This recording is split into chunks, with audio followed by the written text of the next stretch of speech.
want to welcome in our special guest today, Rick Bowness, head coach of the Dallas Stars and former head coach of the Arizona Coyotes and assistant coach of the Arizona Coyotes. Interim head coach. We're going to get into the interim tag later, Bones, because it's not the first time that you wore the interim tag in your coaching career. No.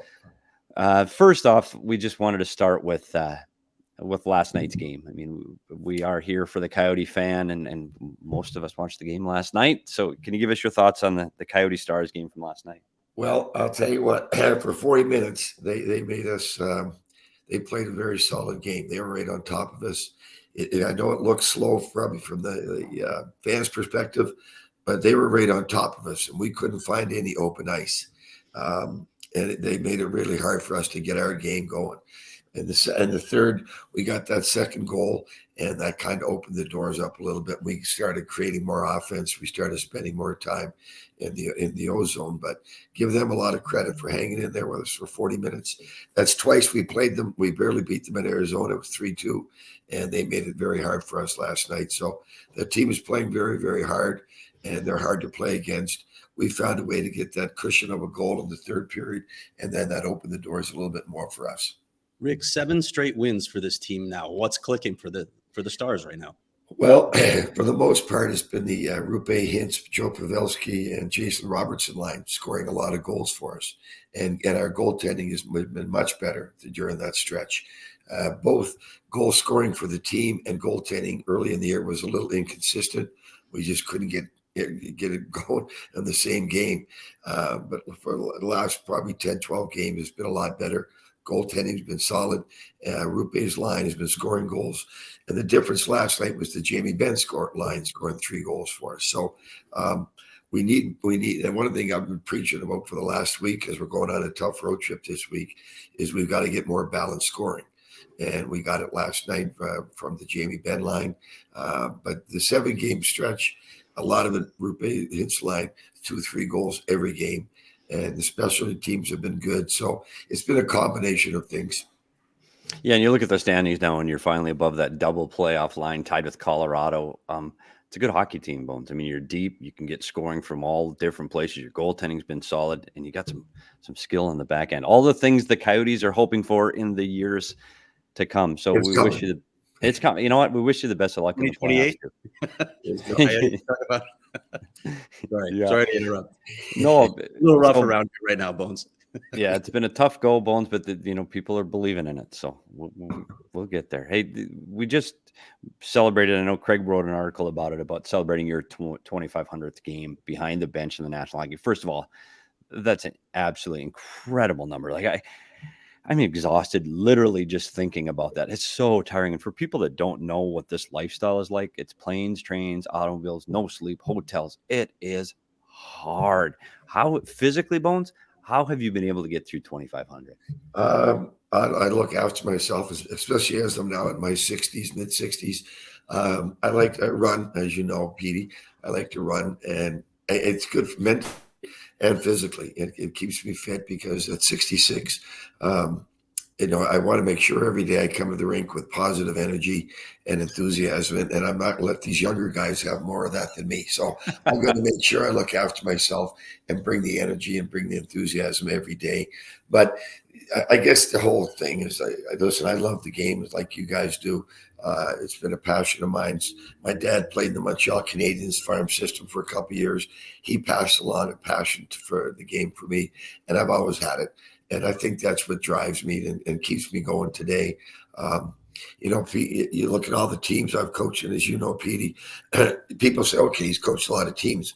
What people forget is that every time you change a team, you've got to go home and tell your wife you're fired. You tell your kids you're fired. You got to pack up. We're going to a new house. We're going to a new school. We're going to meet new friends. So there's a price that your family pays in order for me to do this. But they've been so loving and supportive through the whole thing. They love it as much as I do. Judy never misses a game, as you know, and it just becomes a normal way of life for us. It's not a normal way of life the way you put it, Petey, for people to understand how we live. But this is the only life we know. It's the only life my kids know, and so it's kind of been a normal life for us. But 2,500 games it's funny when I started as 28 years old coaching in Winnipeg, and I was younger than some of the players I coached. Now I'm old enough to be Miro's grandfather. So, it's 5 decades, and we loved every second of it. We hated the firings. We hated the moving, but we always looked, okay, we have a new challenge in front of us. We're going to go meet new people. It's another opportunity. So it's the passion that has driven me forward all these years and continues to drive me. And I tell Judy all the time, the morning I wake up and I don't want to go to the rink, that's the day we know we're going to retire. We're not there yet. You mentioned to me when we spoke, when I wrote the story yesterday, that you had a practice when you went to a new city. You always got a house. You never rented. Can you talk to a little bit about that, the thinking behind that? Well, as a coach, you're automatic. We never approached the game like this. And I know that old cliche of coaches are hard to be fired. We never looked at it that way. Not once do we ever look going into a new city and say, we're only going to be here a short time. They're going to fire us. That was the wrong approach. We went into every city. We're going to stay here a long time. So the message you have to send your family is that we're going to be here for a long time. When you start renting homes in every city you go to, there's a hidden message there to your kids. We're not planning on being here long. So no matter where we went, we bought a house and we made it our home. And Judy was adamant about that. It doesn't matter what city you are, your 4 walls are your home. And so we always took that approach. You're renting a home, you can't do the things inside and decorate it the way you want. So we made a point with our children. We're buying a home, but we'd always pre-scout the neighborhood. You do pre-scouting out, Petey. Yeah. ESPN. We would pre-scout a neighborhood, and we'd drive around and see a bunch of kids playing or swing sets or whatever it was. Okay, this looks like a good friendly neighborhood, and we focused on that. Well, we talk about I'm fighting this cold. we talk about your family's adjustment. And by the way, for people that don't know Rick Bowness, and this is the one thing I think that's helped you survive 2,500 is you always put your family first. And hockey's important and winning is important, but your family is what drives your life. So a testament to what you've done. And I know the success of your kids is all a testament to how you've approached this family thing. But I want to get back to hockey, because when I watched you, before I even worked with you, I watched you early in your career behind the bench. You had, I don't know if we'll say a temper, but you were fiery. You were passionate. Is that a fair statement? You were excited behind the bench. But you see you now and your demeanor behind the bench of the Dallas Stars, you're a much different, calmer person. Now the game has evolved and how you can treat players and how you coach players from back in the 90s to where you coach the players and treat them today. How has that been a part of the way you've approached coaching? How have you evolved to change with the game? Well, I'm glad you didn't see that game in Columbus this year because I snapped behind. Oh, no. So it's still there. What you learn is, I think when I was in Boston, I was very calm the whole year because the coaches they had before me were fiery all the time. So I went in with a totally different approach. When we went to Ottawa, I think losing gets frustrating, and I think that brings. And we weren't very good, as you know, for those years. We were building through the draft. When you build through the draft, you're going to lose for a while. The frustration of losing gets you, but yeah, I've learned to tone it down a little bit. You can't be players when before would respond a lot more to that than they do now. You're good for a couple of those years at the most with today's hockey player. They don't want to be yelled and screamed at every day. They just don't. Communication with your players today is absolutely paramount. You have to be able to build a relationship with each and every player. You have to have open communication, and so you're doing it in a different way now. There's a lot more one-on-one talking to the players than yelling and screaming at the group. So I've toned it down a lot, but I've always tried, as you know, Petey, I've always tried to have a good relationship with the player, one-on-one open communication throughout my entire career.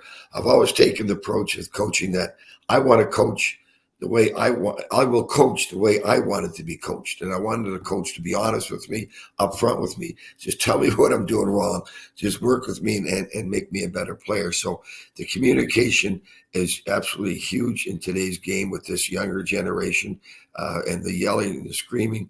You just can't get away with that. And can't once or twice a year just to get their attention and wake them up. Yeah, You have to. You got to be able to kick them in the butt when they needed a good kick in the butt. And honestly, players, they know when they need it. But again, the communication is far more important now than the yelling and screaming. Okay, well, we're going to get into the news of the last 48 hours in the National Hockey League, Bones. Something else that's changed about Here's this. a tough segue. Yeah. So we've seen coaches around the league, and we're not going to ask specifically about the guys that have been let go, because we don't have involvement with those teams specifically. But I want to know from your perspective, because you've been on both sides of this. You've been a guy that's been let go in the middle of a season, and you've been a guy that's had to go from being an assistant coach and taking that interim tag more than once in both occasions. When you've been fired, a couple things I want to know is, do you feel it coming? Like, even when you get, like, you look at Travis Green in Vancouver 2 weeks ago, they get on and Travis is still our coach, and then it just falls apart and you're gone. Can you walk us through what that's like? Do you feel it in the room? And how do you tell your family? Yeah, you do feel it, because I think it all goes back to what are the team's expectations going into the season. And the two coaches that recently got fired, Vancouver had high aspirations for their team, as did the Flyers. And both of those are pressure-filled markets. The fans, the organization, they expect to win now. And when things start to slide, and all that pressure builds, and you can't get away from it. You can't. You just can't. It stays with you 24 hours a day. You're trying to figure something out, but you know, as a coach, you're trying all these different things, and when you don't see it coming around, you know, unless it turns around very quickly and suddenly, that your job is on the line, and that's stressful. And you can't, again, it's with you for 24 hours a day. You say leave your job at home or at the rink and go home. You can't. It's with you. And it's stressful on your families. It's stressful on everyone. But you do feel it coming, that, you know, only because it goes back to the expectations of the team going into training camp, expectations of the fans, the media, your sponsors. Everyone's expecting the team to do well. And when it doesn't go well, you know you're probably going to be the fall guy. And then sometimes it's almost a relief. When I got let go in Ottawa, it was a relief, because I knew I had done everything I possibly could, and it wasn't going to turn around. And it didn't turn around until they made a bunch of changes, starting with goaltending and with 5 or 6 other players. So if the team is unwilling and can't, because it's harder today with the cap era, to make a bunch of changes, you know it's probably it's going to roll. And you just can't get away from it. But again, if the expectations are high and the team is underachieving, you can't trade a lot of players today. You can't go in and make a 4-for-4 trade. You can't turn it around because of the cap and the no movement clauses, which are far more prevalent today than they've ever been. So you're the guy that's going to pay the price, and you've got to go home and tell your family. Now, the first time I got fired in Boston, I went home, and, you know, we all had a good cry, because we'd never been fired before. I left Winnipeg on my own terms, and they offered me a lifetime contract, but I wanted to go work for the Boston Bruins, so I left. Anyways, it's devastating. You know, that's been 7 to 8 times. You're kind of okay. The kids got older, Yeah. But it's still it's a painful day, because you got to remember, when a coach is fired, in my situation, because my younger kids, your kids are still going to school the next day. And everyone's, you know, when I get fired, they all know. All the parents at the breakfast table, your friend's father got fired. It's big news, especially in the markets where I was working. So it's incredibly hard on your family. And that's when you've got to make sure you're rallying the troops and you get together. And that close bond you have with your family helps you pull through it. Here are some of the stats on this, not to underline the depressing nature of your industry, but 5 coaches, just 5 coaches in the NHL have been on the job for at least 4 years. 11 coaches took over their post in 2021. So I did this story a couple of years ago. No other major sport in North America has as volatile a coaching situation as the NHL. The data just backs it up. That's incredible. I know you said you never approach this position as, you know, you're hired to be fired. You can't approach it that way. But Rick, how do you operate in that environment? Do coaches talk amongst themselves about what it's like? I mean, do you guys, is it like therapy for you guys where you're talking on the phone to each other to help yourselves through it? You do. Then, I reached out to Alain. I coached Travis. I reached out to Travis. You've got the support of your peers. You do. And we all know what we go through, and we all know it's not a fun day. But the NHL today, and it is a coaching carousel right now. The expectations for every team, other than if you've got to come out and say, we're going to rebuild. And then the pressure's off. There's only a few teams a year doing that. So everyone's going, there's 32 teams, only 16 make the playoffs. Everyone's going into the season, other than maybe a couple of teams, thinking they're going to make the playoffs. And so there's a far more pressure on the coaches now than there been in the last 10, 15 years. Again, a lot of it has to do with the cap and the limitations management can do to change your roster. But everyone we need to make the playoffs to break even. We need to make the playoffs to make money. So it goes back to the business side of it. There's just far more pressure on coaches today than there has been in a long, long time. But that's what we sign up for. If you can't take the pressure, don't go do something else, right? We know when we sign a contract to coach that the pressure is going to be there, but it's what motivates us too. I love the pressure that comes with the job. It keeps you sharp, right? It keeps you got to stay current. You got to stay involved. It comes with the job. If you can't handle it, go do something else. You mentioned what it's like in those big markets versus maybe some of the more non-traditional, as they're called. You were in Vancouver, obviously, and that fan base, that media, I think it's pretty fair to call them insane. So I'm going to go ahead and do it on this podcast. What's it like to operate in that environment? I don't know if you're a guy who reads and listens to media as well, but they're much more vocal in markets like that, and you're much more aware of your standing in the community, I guess. So what's it like to operate in one of those markets versus maybe one where there's not quite as much attention on the team? Well, we left Arizona. We went to Vancouver, and wow. And Alain and I went into Vancouver the first week of August just to get training camp ready and figure out how we're going to play video and everything. And there's like a 5-hour talk show that day about the Canucks. So it's like in Vancouver, you mentioned Vancouver, the city, the province, it revolves around the mood of the hockey team. If the hockey team is doing well, it's upbeat and you're supportive, you can go for dinner and people are out patting you on the back. Oh, your team's doing great. Yeah. You go out for dinner, you lose a couple. What's wrong with your power play? What's wrong with your penalty kill? You guys got to get going. So that's all part of it. But I enjoyed, that's a healthy pressure. In that scenario, that's a healthy pressure on all of us. It's a healthy pressure on the players. They know they've got to perform, and you can't hide.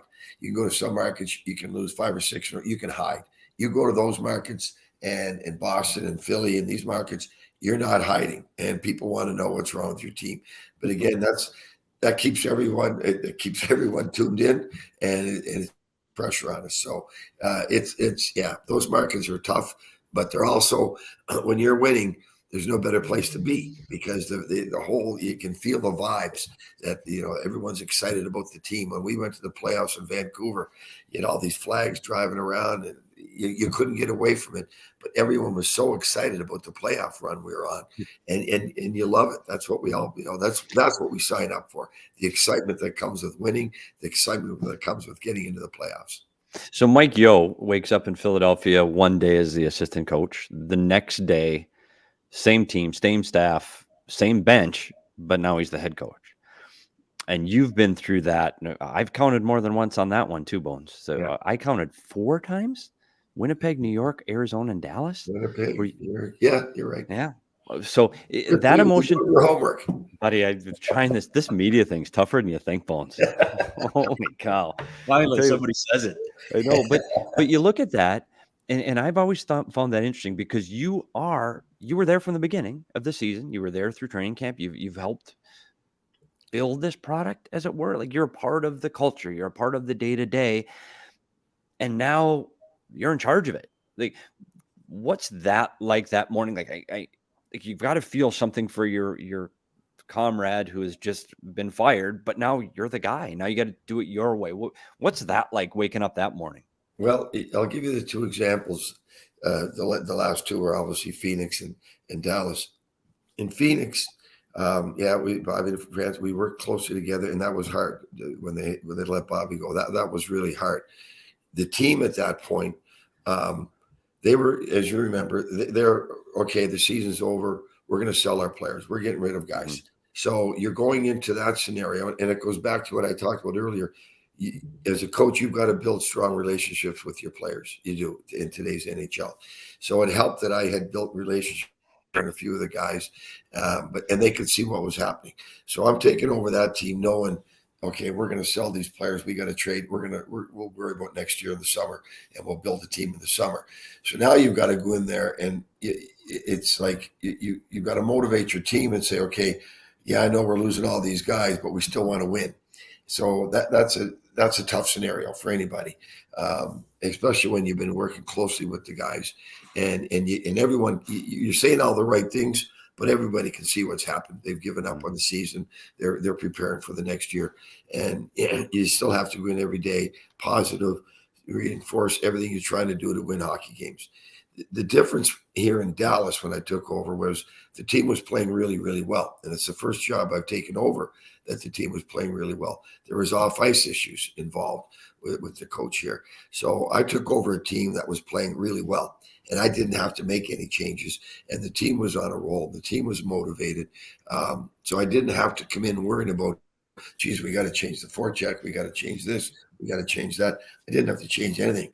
I just had to calm the waters. Say, okay, I know no one saw this coming, but we're all in this together. Let's just keep doing what we're doing, and things will sort itself out at the end. So, two totally different scenarios on the last interim jobs that I've taken over.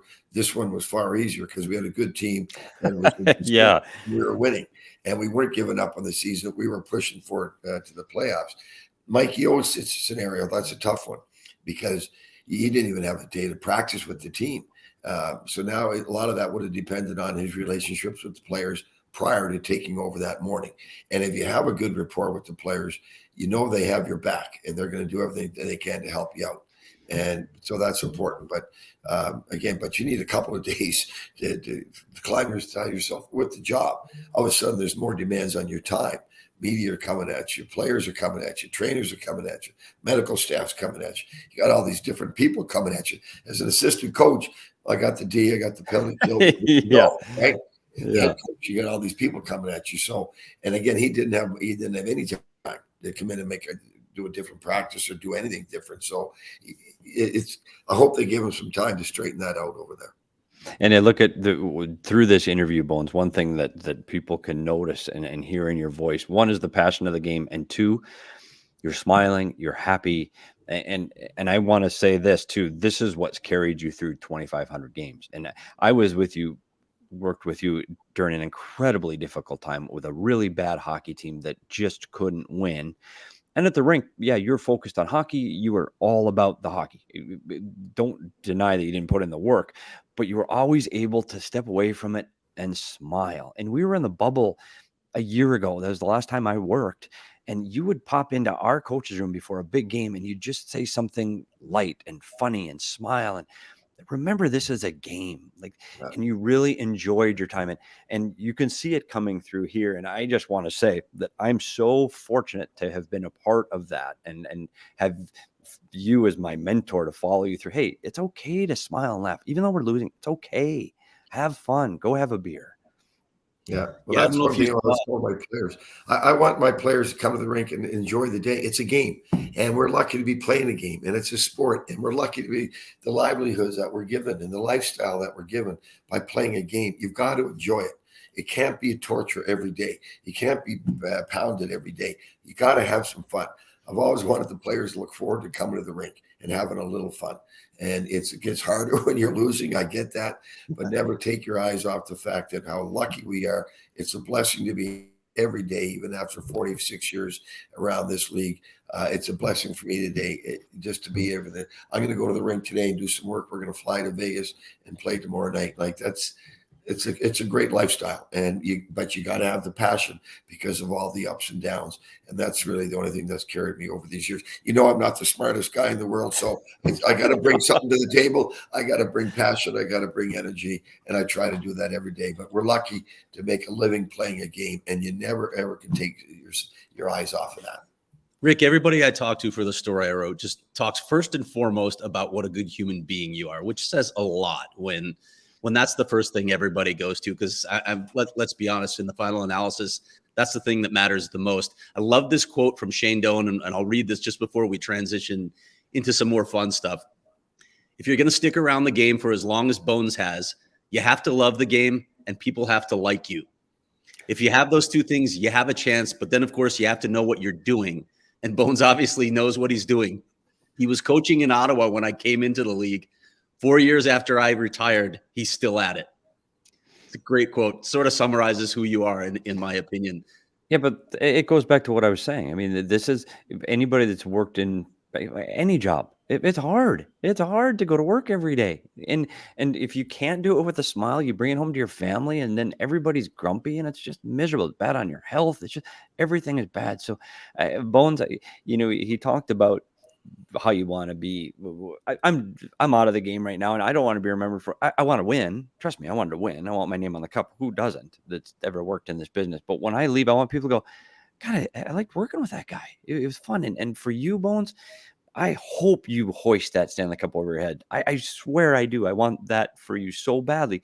But if you don't, when you walk away from this and look at all of the young men whose lives you've affected, and you've made their lives better and you've made them happier, that sincerely, that is so much more important than having your name on a trophy. And I'll say that from me to you, Bones, legitimately, I'm so thankful that I've had the opportunity to work with you and had you as my friend. So but thank you. And look, you and I work great together, and you're great to work with as well. But that is more important to me. My legacy, what impact I've had on kids. I read a quote once where an old coach, like, when you retire, do you want your players to remember your forechecking system, or do you want them to remember how you treated them?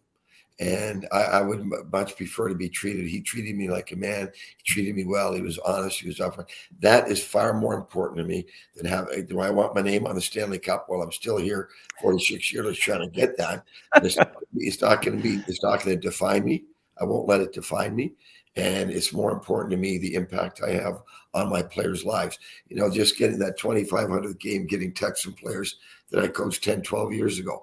That stuff means an awful lot to me and to my family. So, if we get the cup, great. We're still going to do everything we can to get there. At the end of the day, and when I retire, those are the things that Donor said. Like, I love working with the players. I want them to enjoy working with me. Well, now we talked. Petey, that's important to him. Chicken wings. Chicken wings. I know. I've had to get off them. I'm turned 66. I know. Watch myself now. Bones, it was a thing, though. I mean, we would get into a city and let's go have some chicken wings. It was a thing. Losing has something to do with that, man. We got to do something. Yeah. But you talked about retirement a couple times, and I know you've got family here in Arizona, and this is an Arizona podcast. What are the chances that, and I'm not saying when you're retiring, I'm not trying to prematurely retire you, Bones, but when you do, is there a chance we see more of you around the Valley? Absolutely. My son, Ryan, as director of pro scouting for the Pittsburgh Penguins, he lives in Greyhawk. We've spent 7 wonderful years in Arizona. We still have a lot of really good friends in Arizona. And at this point, that's where and we have a grandson living in Greyhawk. So we're going to where he is. He's there. But again, we've got a lot of great friends like you, Petey, and everyone else we've met there. We love Arizona. We love Scottsdale. So, yeah, it's a pretty good bet that when we retire, you're going to see this ugly mug around there a lot more. Well, beer and chicken wings when you do. But there we go. And on you. But yeah, maybe I'll buy this time. Okay, once. You guys never decided what the best chicken wings were, huh? You were kind of vague. I got away from them. Buffalo was always pretty good. Bones, I did come up with one last night. Because this did come up in our post-game show, as I'm sure you heard on your way home from the game. I don't know if you were ever there. The salt and pepper wings at the Sheraton Hotel in the Irish pub in Calgary, in the basement of the Sheraton Hotel. Oh, yeah. The salt and pepper wings there were amazing. They were my favorite all time. In Buffalo, I know it's the wing capital of North America, but I'm going Calgary. Bones, I just want to say thanks so much for doing this. We really appreciate it. And with all the things going on in hockey and how busy you are, to take a few minutes for us, sincerely appreciate it. Well, anything for you guys. Travel safe today, and great luck the rest of the way. And we'll talk to you soon. And I am taking you up on that beer and chicken wings. Sounds good. Can't wait. Thanks a lot. Thank Thanks, you, guys. Bones. Enjoyed it very Thanks. much. Thanks for Take your time.